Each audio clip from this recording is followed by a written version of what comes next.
Hi, so this is how I budget 5,000 zloty net in 2024 in Warsaw, Poland. In case you don't know, my name is Alexis and I've been living in Warsaw, Poland since about 2016. I talk about all things personal finance, investing, and wanderlust, and boy, have things changed financially. Your zloty just isn't going as far as it used to. So I decided to make this video because I first moved to Poland in 2016, and at the time I was just trying to figure my life out. I was going to be a teacher and I was working out how I was going to do that, how I was going to deal with immigration. I started out making about 5,000 zloty net. So given that so much has changed between then and now, I thought I would go through and talk about how I would budget that income today in 2024, especially given how much has shifted with prices since that time in this city. At the time in 2016, 5,000 zloty net was actually a really good life. And I'm just curious as to what kind of life that would get you now and whether it's even possible to live on 5,000 zloty per month. So let's dive right into the budget. One of the first things that I do when I get any sort of income is I put aside money for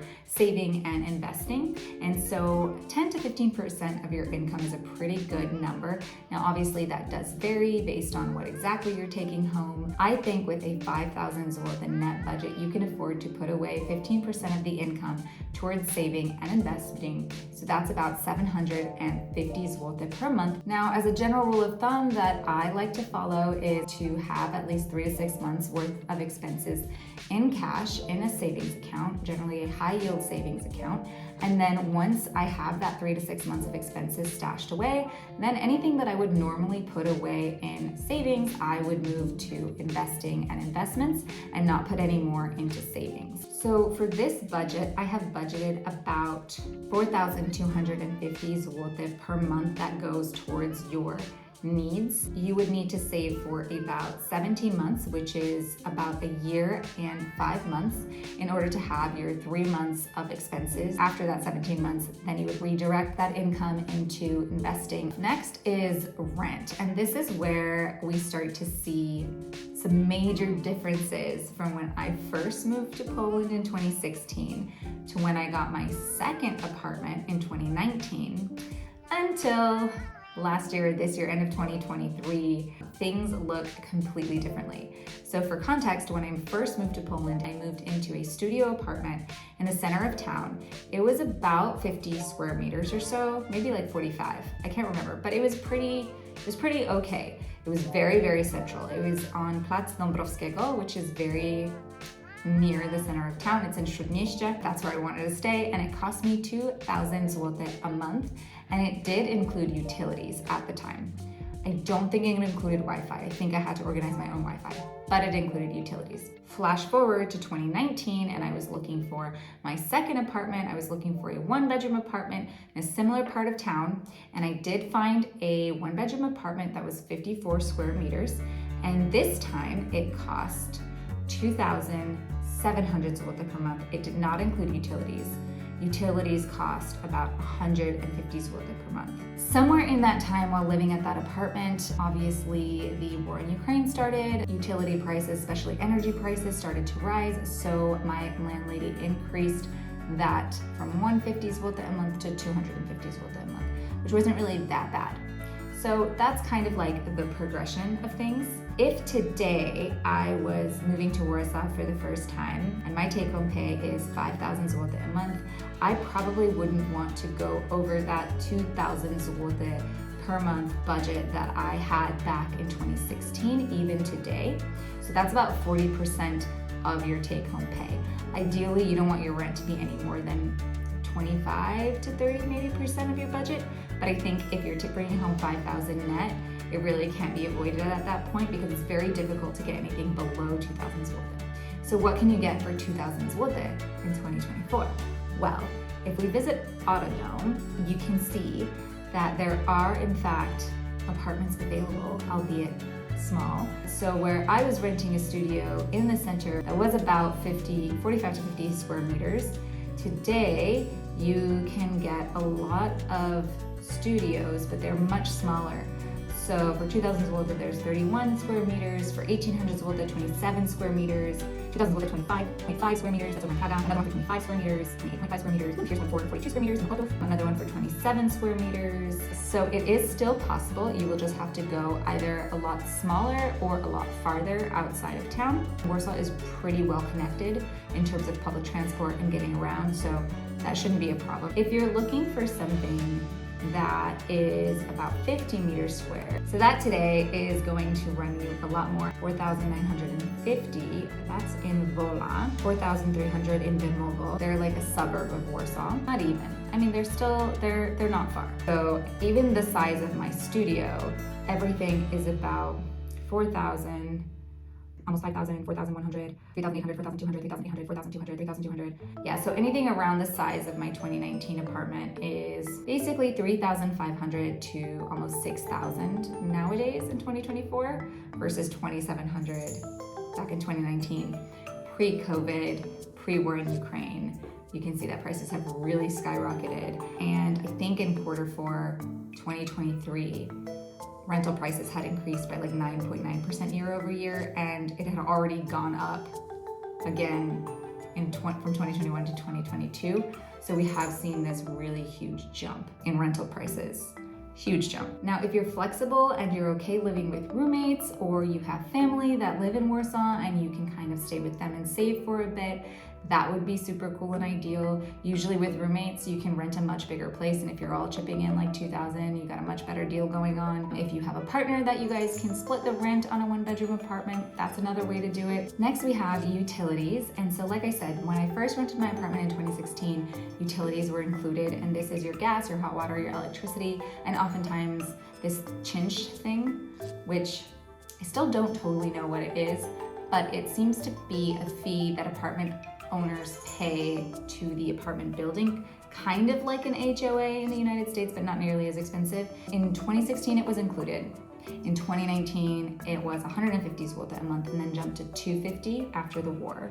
I have budgeted 300 zloty for 2024 on utilities. Now, usually if you have a really small like studio that's like 30 square meters, you're probably not gonna spend that much. I just know that energy costs have gone up. I pay more now, but I'm in a different situation now. Just to be safe, I've budgeted 300, rather be safe than sorry. Another thing that has gone up a lot are grocery prices. So I have budgeted 20% of the take-home pay, so 1,000 zloty a month on groceries, which comes out to about 250 zloty per week on groceries. And I do think that's pretty reasonable and feasible nowadays. I used to be able to do a week's worth of grocery shopping for like 100 zloty or like 125 a week.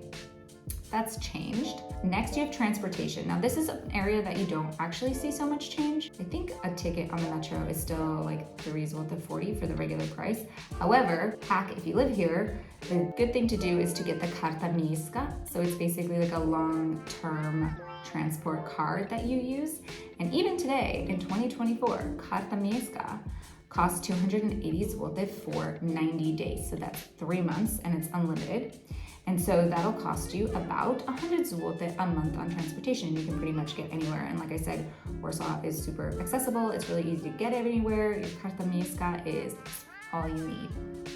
And so that's about 2% of your income right there. Haven't seen so much of a change on that front. And then next is Wi-Fi. I haven't seen too much of a change here either. In 2019, which is only what I remember, I don't really remember 2016 on this front, but in 2019, I spent 100 zloty a month. It was orange and it included the internet, like the Wi-Fi, and it was so fast. It included your Wi-Fi, it included your TV cable, which I never really watched, it just kind of came with the package, and your phone. SIM card package, whatever it was. I looked up updated prices and I budgeted 100 zloty a month or 2% of take-home pay on Wi-Fi. And I did look on Play and on Orange. They have a lot of different packages that you could buy, but it's still totally feasible to pay 100 zloty per month on Wi-Fi. Which brings me to the next item, which is your phone bill. I personally had like a mobile since 2016. No particular reason, I just bought the little SIM card at a Żabka when coming out of the train station. Żabka is like a much nicer 7-Eleven is the only way I can describe it. It's just a convenience store, like a gas station shop type thing, except everywhere and not at gas stations. But yeah, so I bought my SIM card there and I basically had the same number ever since, and I pay about 35 zloty a month for my package.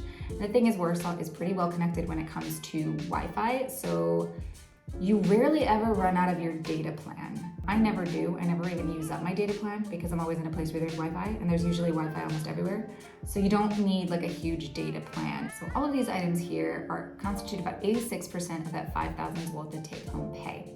I would consider all of these items needs, things you absolutely must have in order to live, especially in this city, but I think probably any city. But these next line items in the budget are actually fall more in the category of wants, and I have 3 here. So the first, I haven't seen so much of a change here either in terms of subscriptions. So for subscriptions, I budgeted about 100 zloty per month, or 2% of your take-home pay. Just for some context, Netflix right now, if you get the standard plan, the one screen, I think without commercials or whatever, ads, costs 14 zloty per month. HBO Max costs 19.99 zloty per month, so about 20 zloty per month. And so 100 zloty per month actually gets you quite far in terms of subscriptions. Subscribe to the ones you need and don't subscribe to things you don't need or forget that you subscribe to them and then have to pay for them anyway. The next category is only for those people who, like me, who don't have an employer or whose employer doesn't offer the multi-sport card. So if you're one of the lucky people, usually if you work at like a corporation, I don't think that makes you lucky necessarily, but I mean lucky people in terms of getting a multi-sport card, not that you work at a corporation, you basically have access to a lot of like facilities in the city, different types of classes, different workout facilities that are subsidized by your work. But for those of you that don't have that, I would budget 100 zloty per month for a gym membership. That's about 2% of your take-home pay. To be honest, I think gym is a need in the winter.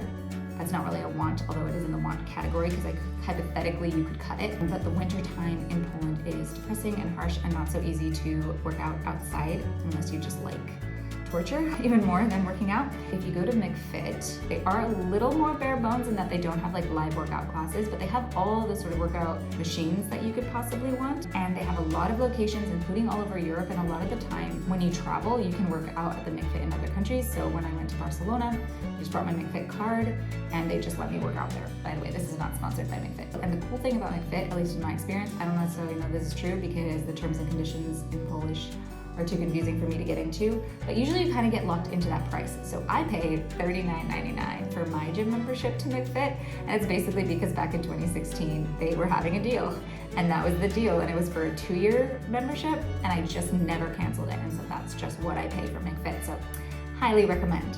And then lastly, the final category, my favorite category, this is like the fun money category. This is the category that you can spend guilt-free on really whatever you want, and I have budgeted 10% of take-home pay on this. That's 500 zloty per month, 125 zloty per week to spend on whatever you want. This is your guilt-free spending. So if you calculated the expenses, full expenses minus saving and investing, your budget costs you 4,250 zloty per month. Definitely here, I think the major categories where we see huge changes have been rent, groceries, and utilities, though I don't feel that as harshly as I feel rent and groceries, and of course restaurants and stuff. So going out to eat, it's definitely palpable here. The prices have gotten much, much higher over the years, especially like pre-COVID to now, so 2019 to now. So there you go. That's how I would budget 5,000 zloty take-home pay in Warsaw, Poland in 2024. But I would still recommend Poland for anybody who's interested, specifically Warsaw. It's a great city, it's a great life, and it's good to know that if you're just starting out and you are making 5,000 zloty a month net, the dream is still alive. You can still have a wonderful life and get to do a lot of things. Let me know how your budget living in your city has changed pre-COVID or from 2016 versus now. Where have you seen the most inflation? How would you budget 5,000 zloty per month in Warsaw, Poland? Let me know in the comments below. Have a good day.